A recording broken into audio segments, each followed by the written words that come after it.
Hello, ladies and gentlemen. It's been a couple of days since the WWE 2017 TLC pay-per-view. And if you follow WWE much, you realize, or you probably think that the last 18, 19 months of pay-per-views have actually been pretty piss poor. And that's because they seem to have been. This one was probably the best in a long, long time. But at the same time, it was probably only the best because of three things. Basically, with Roman Reigns out and Wyatt out and Bo Dallas out with viral mumps, which what a bunch of guys doing backstage getting mumps. Something going on there. They WWE had to make some quick changes, and I think those changes basically made the pay-per-view. So, and if I look tired, it's because it's 5 o'clock in the morning and I have been out of sleep. Good times. But they started off the night with Alicia Fox versus Sasha Banks. Sasha Banks won with a submission. It was alright. There wasn't quite the entertainment value that you think. I mean, granted, seeing Sasha Banks and Alicia Fox getting rowdy in a ring is usually pretty good. But as per actual moves in that, it was actually pretty lackluster way to start the night. And then we had Asuka and Emma. Asuka's debut on the WWE main roster. This was basically everyone knew what was going to happen. But it was just, were they going to make it a decent fight, or were they basically just going to make it a scrub match? Glad to say that they actually made a decent fight with Emma making it look like she was putting up a fairly decent fight.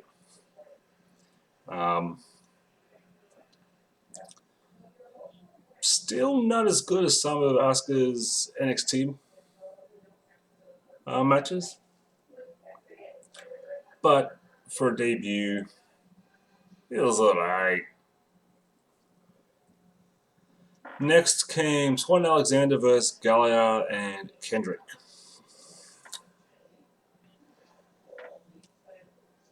I don't even know what to say about this one. I think I spent more time just checking Facebook and being a jerk on Twitter than watching that match, because there's a little bit of high flying, which you'd expect from the cruiserweights. It really, the match felt like a filler, which is basically what it was. The match was a filler. And there were some good parts, bad parts, but nothing overly memorable. And then came Alexa Bliss and Mickie James. They had put so much effort into the build-up for that. Mickie James, for being as mature as she is, still pretty damn hot. That match was actually, if I had to grade that match, I'd probably give it a B. They could have put a lot more energy into it. It felt like a soft match. It really didn't have any of the Little Miss Bliss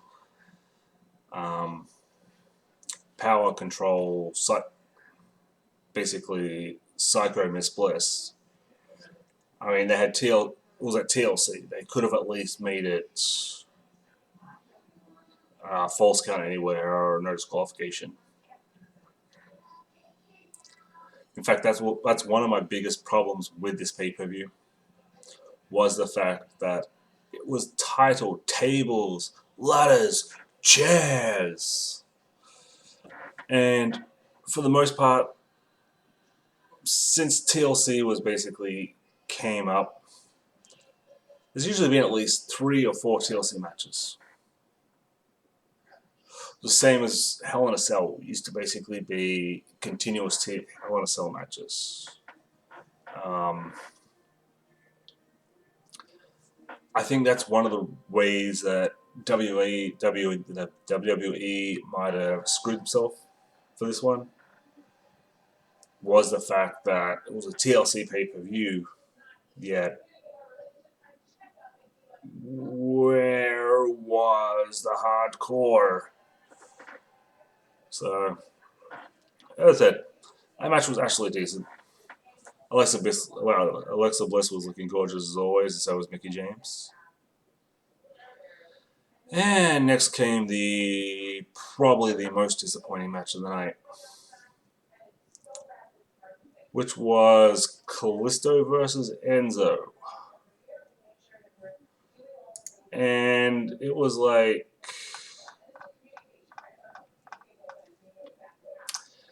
Enzo is good on the mic.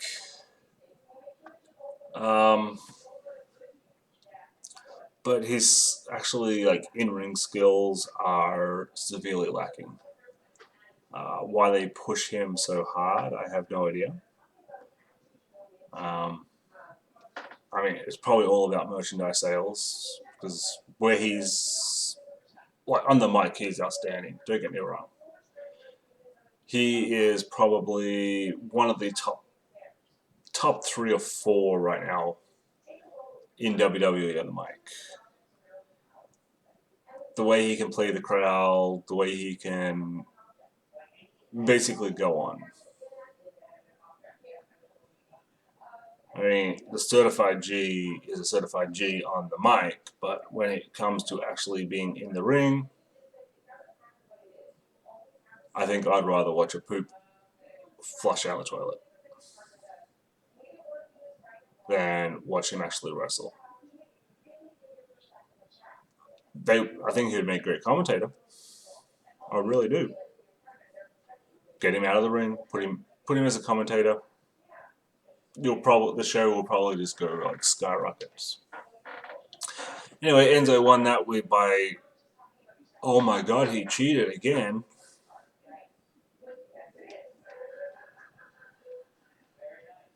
He's basically the 205 Live's Miz. That is that. All of his wins are basically going to come from cheating. And I understand that's what they're going for, to try to make him a heel, but... And next came probably the match that a lot of people are looking forward to. Well, if you take out the main event, this was the match that people wanted, which was Finn Balor as a Demon versus AJ Styles. I mean, good on AJ Styles. He flew 18 hours and then basically that night got in the ring. That shows commitment. That shows just awesomeness. I mean, here's the phenomenal AJ Styles. It was a good match. It showed off both of their strengths perfectly. It could have been played a little more, but understand that they only had a couple of days to go through what they were going to do and that. And looking at the fight, you could tell a lot of it was ad-libbed. They basically knew what they were going to do, but for the most part, most of it was done on the fly. I'd give that match an A. It was a match that people wanted to see. It was a match that people were dreaming of. That was all good. And then comes Jason Jordan versus Elias. Elias tried to do his little Walk With Me songs. Jason Jordan came out and threw vegetables at him. Twice. Because reasons. I don't know. For me, you could tell this match was basically last second filler. We need to do something to kill time. Because I think in the original plan, probably the Shield versus Sheamus, Cesaro, Kane, Strowman, Miz was supposed to go longer, and probably Balor Wyatt was supposed to go longer. And then they were like, "What do we do?" They were like, "I know, let's continue the feud between Jason Jordan and Elias." Elias, the character they have for him is really good. I actually seen when they were here, I went there live and seen it, and it was actually decent. Elias, I can be doing so much more with the character, but they basically are using him as a jobber. I mean, his ring performances, for the most part, are actually good. His character is a little lackluster. But I guess they have, when you got as many like superstars as on Raw as you do, some people are just going to have to use as jobbers and basically just left to rot. But Jason Jordan won that one. That was to be expected because, well, I can't remember the last time Elias won a match. And then comes the main event. What was supposed to be the Shield versus Miz, Strowman, Kane, Sheamus, and Cesaro. Basically ended up with Kurt Angle becoming an honorary Shield member, coming down dressed as a Shield.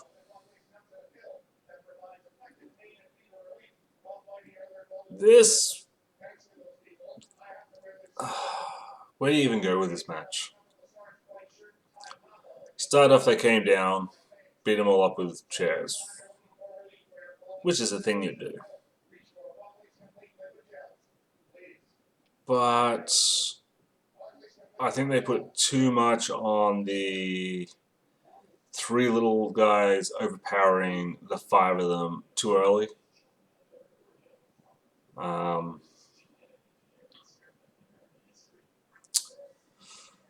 With the double announcer table breakage, that was good, but for the most part, it looked like Kurt Angle was spending his time holding ladders. Holding ladders so that Rollins and Ambrose could jump off them.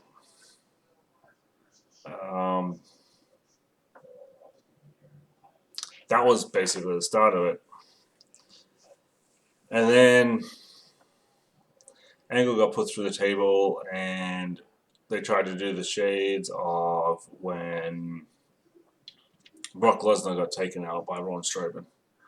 They took him out back, and then it ended up that the 5-on-2 was just too powerful. And you could see that they set up a Kane and Strowman rivalry. When Kane hit him with a chair, and then they pushed, and then Miz got in between. Yada, yada, yada. If you didn't see that coming, basically from the way they were talking from Raw when Kane came up through the mat, then I don't know. You need to go get your glasses checked. The whole the whole dumpster truck idea, I think it was a little overplayed. Seeing Ambrose and Rollins jump off the top of it and take them out, that was good. Seeing Kane chokeslam Strowman through the stage and pull the chairs down, that was good. That was good. And then the ending. What can we say about the ending? Kurt Angle, who was helped out and up the ramp, broken and battered, comes back, strong as an ox. Angle slam, angle slam, angle slam. Destroys them all. Shades of old school Kurt Angle from 11 years ago, but still. And then he did the whole Roman Reigns powerbomb, I'm the big dog freaking move of the roar. And quite frankly, all that did is make his character look weak. I mean, in that vest, he looked like he had no freaking muscles at all. And then they won. Angle pin Miz. I would like to see an angle look, but you gotta take what you can get. All in all, as I said, this is probably the best pay-per-view in the past, I don't know, 18, 19 months. Could have been better. Could have been a lot better. Could have been worse. It could have been. It could have been a lot worse. It's true. It's damn true. Because let's face it, if you've watched the past couple of pay-per-views, this was like triple A compared to them. But I hope now that the writers of WWE have finally pulled their head out of their asses and have decided that, you know what, maybe we should do good scripts again. Because that's what we need. But if you like this, make sure you hit that like button, hit that subscribe button, leave me a comment. What do you think of the pay-per-view? Do you think it was overrated, underrated? Do you think it could have been better? Which was your favorite match? Let me know down below. And remember, ladies and gentlemen, if you're not having fun, you are doing it wrong. Have a good one.